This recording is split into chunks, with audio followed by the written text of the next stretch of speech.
नमस्कार दोस्तों, मैं हूं रंजन सर। आप देख रहे हैं शिक्षा और ज्ञान का सर्वश्रेष्ठ यूट्यूब चैनल ग्रेडियंट एकेडमी।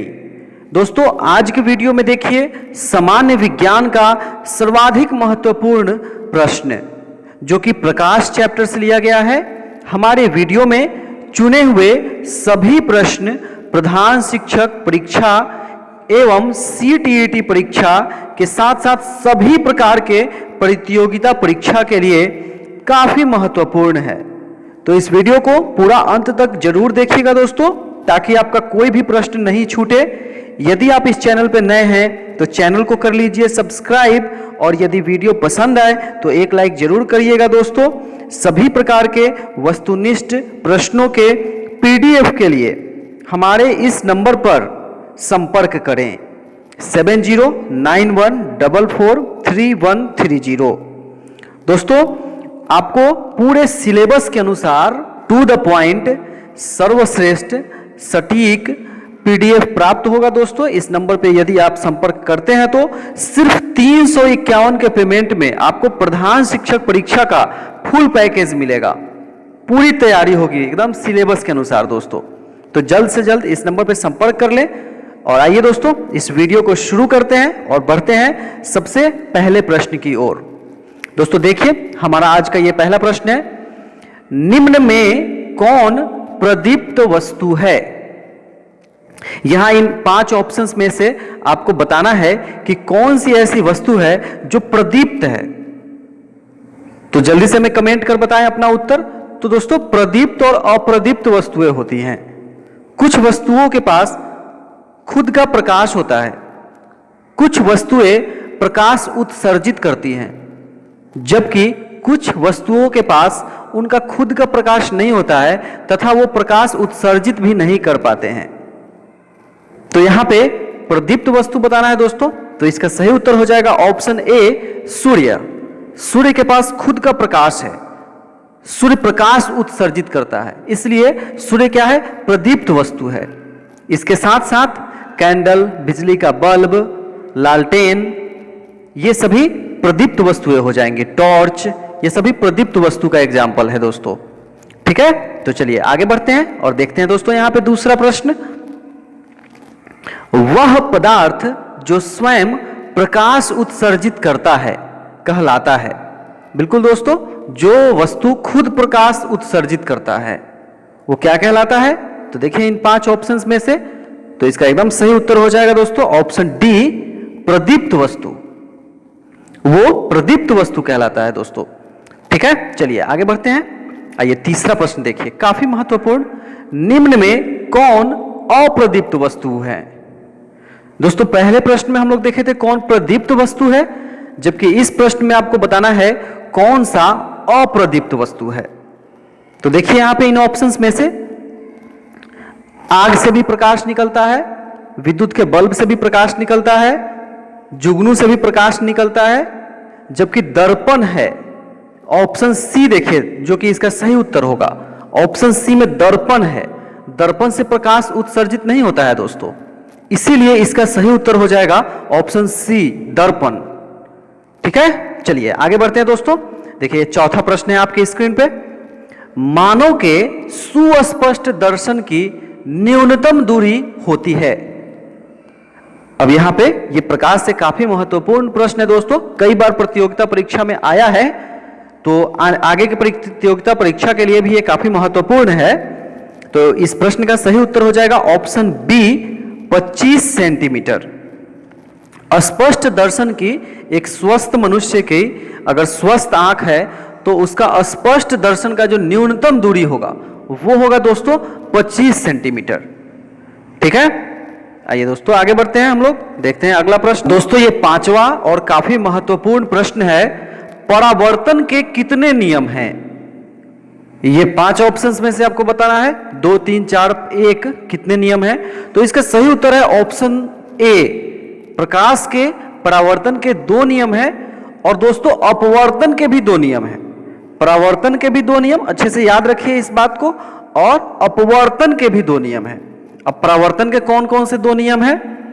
तो आपतित किरण, परावर्तित किरण और आपतन बिंदु पर खींचा गया अभिलंब तीनों एक ही तल में होता है तथा आपतन कोण और परावर्तन कोण बराबर होता है।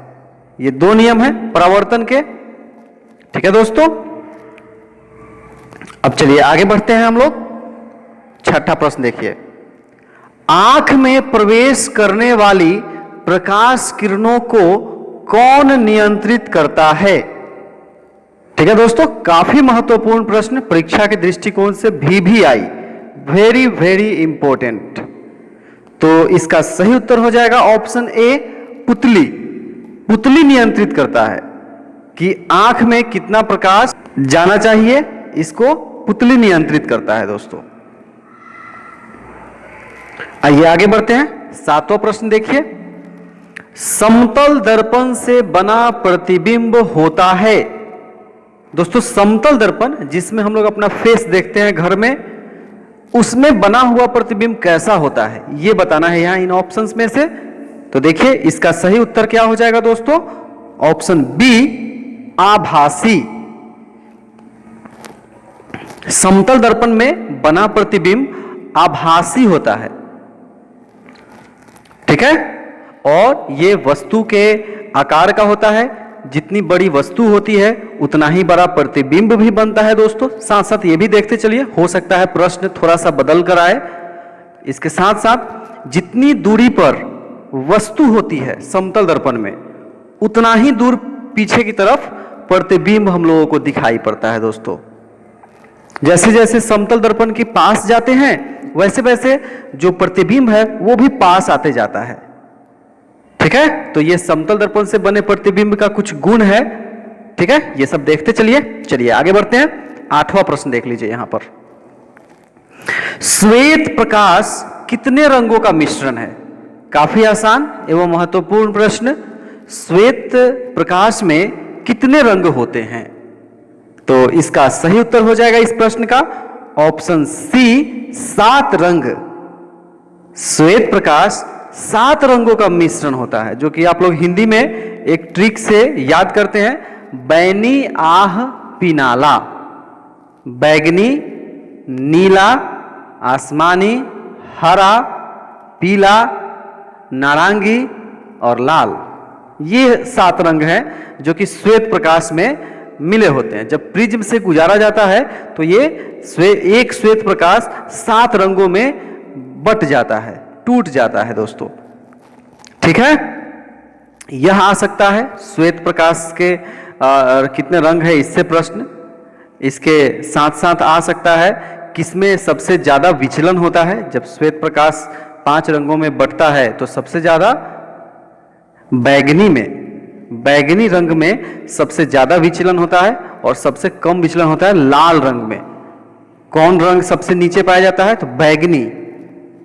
और सबसे ऊपर कौन सा होता है? तो लाल रंग होता है। ठीक है दोस्तों, तो ये याद रखिएगा, ये सब भी आ सकता है। चलिए, और पीडीएफ के लिए इन सभी विषयों का सिलेबस के अनुसार, नए बदले हुए सिलेबस के अनुसार पीडीएफ प्राप्त करने के लिए आपके स्क्रीन पर ये जो नंबर दिख रहा है 7091443130, इस नंबर पर संपर्क करें दोस्तों, और सभी विषयों का सटीक सिलेबस के अनुसार पीडीएफ प्राप्त करें। साथ में लाइव क्लास भी दिया जाएगा, गणित का विशेष रूप से एक्सप्लेनेशन वीडियो, गणित के प्रश्नों को बहुत ही अच्छे से एक्सप्लेन किया हुआ दोस्तों आप सभी को प्राप्त हो जाएगा। तो इस नंबर पर कांटेक्ट करें, मात्र 351 का पेमेंट करें और सभी पीडीएफ के साथ साथ लाइव क्लास की सुविधा भी प्राप्त करें दोस्तों। चलिए आगे बढ़ते हैं। आइए देखिए 9वां प्रश्न, आंख से दिव्यांग व्यक्ति के लिए कौन सी लिपि लोकप्रिय है? इस प्रश्न का यह हुआ मीनिंग, जिनको आंख से नहीं दिखता है या बहुत कम दिखता है, उन लोगों के पढ़ाई के लिए कौन सी लिपि लोकप्रिय है, वे लोग किस लिपि के द्वारा पढ़ाई करते हैं? तो यहां ये बताना है। तो काफी महत्वपूर्ण प्रश्न है दोस्तों, और इसका सही उत्तर हो जाएगा दोस्तों ऑप्शन ए, ब्रेल लिपि। ठीक है, चलिए आगे बढ़ते हैं। आइए 10वां प्रश्न देख लेते हैं फटाफट से दोस्तों। किसी पृष्ठ पर पढ़ने वाली प्रकाश किरण को कहते हैं? कोई पृष्ठ है, अगर उस पर जो प्रकाश की किरण पड़ती है उसको क्या कहते हैं, ये बताना है यहाँ पे इस प्रश्न में दोस्तों। यदि आप इसका उत्तर जानते हैं तो कमेंट कर हमें जरूर बताएं। तो इस प्रश्न का सही उत्तर हो जाएगा ऑप्शन बी, आपतित किरण। ठीक है, जब किसी प्रकाश स्रोत से कोई किरण आकर किसी परावर्तक सतह की पृष्ठ पर पड़ती है तो उसे आपतित किरण कहते हैं, और जबकि टकराने के बाद जो वापस लौटती है तो उसे कहते हैं परावर्तित किरण। वहां पे टकराने के बाद और जो किरण अन्य दिशा में लौटती है तो उस लौटने वाली किरण को क्या कहते हैं? परावर्तित किरण कहते हैं दोस्तों। तो यहां पे 2 प्रश्न आपका यहां कंप्लीट हो गया। आइए आगे बढ़ते हैं। देखिए 11वां प्रश्न देखिए, किस प्रक्रिया के कारण श्वेत प्रकाश 7 रंगों में विभक्त हो जाती है? उस प्रक्रिया को क्या कहते हैं? जब श्वेत रंग का जो प्रकाश है वो 7 रंगों में विभक्त हो जाता है, अर्थात श्वेत प्रकाश के 7 रंगों में टूटने की प्रक्रिया को क्या कहते हैं, यह बताना है यहां पे। तो इस प्रश्न का सही उत्तर हो जाएगा दोस्तों ऑप्शन ए, विक्षेपण प्रक्रिया। वर्ण विक्षेपण, प्रकाश का वर्ण विक्षेपण भी कहते हैं इसको, तो विक्षेपण प्रक्रिया कहते हैं उसको, डिस्पर्सन ऑफ लाइट। चलिए आगे बढ़ते हैं दोस्तों, फटाफट से हम लोग 12वां प्रश्न देख लेते हैं। यहां मानव नेत्र में किस प्रकार का लेंस रहता है? काफी महत्वपूर्ण प्रश्न है ये। मानव नेत्र में, मनुष्य के आंख में एक प्राकृतिक लेंस होता है, तो कौन सा लेंस रहता है? तो इसका सही उत्तर हो जाएगा ऑप्शन ए, उत्तल लेंस रहता है। चलिए ठीक है दोस्तों, अब आइए आगे बढ़ते हैं। 13वां प्रश्न देख लीजिए यहां पर। 13वां प्रश्न है, आइरिस में स्थित छोटे छिद्र को कहते हैं। दोस्तों आइरिस में जो छोटा छिद्र होता है उसे क्या कहते हैं हम लोग, ये बताना है यहां पे इस प्रश्न में। तो इसका सही उत्तर हो जाएगा दोस्तों ऑप्शन ए, पुतली। उसको पुतली कहा जाता है। चलिए आगे बढ़ते हैं। 14वां प्रश्न देख लीजिए फटाफट से।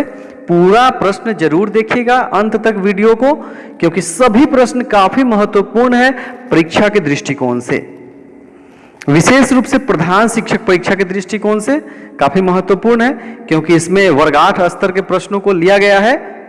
तो देखिए 14वां प्रश्न क्या है, मानव नेत्र के रंगीन भाग को क्या कहते हैं? मानव नेत्र के रंगीन भाग को क्या कहते हैं, यह बताना है यहां पे। तो इस प्रश्न का सही उत्तर हो जाएगा ऑप्शन बी, आइरिस परितारिका। मानव नेत्र के रंगीन भाग को आइरिस कहते हैं, परितारिका कहते हैं दोस्तों। चलिए 15वां प्रश्न देख लेते हैं यहां पे फटाफट से। आपतन कोण परावर्तन कोण के बराबर होता है, कब बराबर होता है? ये देखिए प्रश्न थोड़ा सा ट्विस्ट किया हुआ प्रश्न है दोस्तों ये। तो इसका सही उत्तर हो जाएगा ऑप्शन सी, सदैव बराबर होता है, हमेशा बराबर होगा। जहां कहीं भी परावर्तन की क्रिया होगी वहां निश्चित रूप से आपतन कोण और परावर्तन कोण बराबर होगा दोस्तों। ठीक है, चलिए आगे बढ़ते हैं। 16वां प्रश्न देख लीजिए। मानव नेत्र वस्तु का प्रतिबिंब किस भाग पर बनाता है? दूसरे भाषा में कहें इस प्रश्न को तो मानव नेत्र में कौन सा ऐसा भाग है जहां पे प्रतिबिंब बनता है? तो इसका सही उत्तर हो जाएगा दोस्तों ऑप्शन डी, रेटिना। रेटिना पे प्रतिबिंब बनता है। ठीक है दोस्तों, चलिए आगे बढ़िए। 17वां प्रश्न देखिए यहां पे। आपतन कोण तथा परावर्तन कोण का मान होता है। देखिए आपतन कोण और परावर्तन कोण से यहां पे कई प्रश्न हैं, तो काफी महत्वपूर्ण है और इस तरह से लिया गया है इस प्रश्न को बार बार, क्योंकि ये एक बदलाव के रूप में है दोस्तों। इसी प्रश्न को बदल कर कैसे कैसे पूछा जा सकता है परीक्षा में, ये इसको दर्शा रहा है यहाँ पे। तो देखिए आपतन कोण तथा परावर्तन कोण का मान होता है। देखिए इसके ऑप्शंस देख लीजिए, असमान, समान, शून्य, पूरक कोण होता है। तो इसका सही उत्तर हो जाएगा दोस्तों, कहीं पर भी आपको कंफ्यूज नहीं होना है, आपतन कोण परावर्तन कोण हमेशा बराबर होता है, यहाँ कोई कंफ्यूजन नहीं होना है दोस्तों। तो ठीक है, ये हमारा ये आज का प्रश्न था, काफ़ी महत्वपूर्ण। और हमारे चैनल से जुड़ जाइए यदि आप नए हैं तो, और इस तरह के वीडियो के लिए जल्द से जल्द सब्सक्राइब कर लीजिए, वीडियो को अपने दोस्तों में शेयर कर दीजिए दोस्तों। और यदि यह वीडियो आपको पसंद आया तो लाइक जरूर करिएगा दोस्तों, और हमें अपनी राय और प्रतिक्रिया कमेंट के माध्यम से जरूर दे दोस्तों। वीडियो देखने के लिए बहुत बहुत धन्यवाद।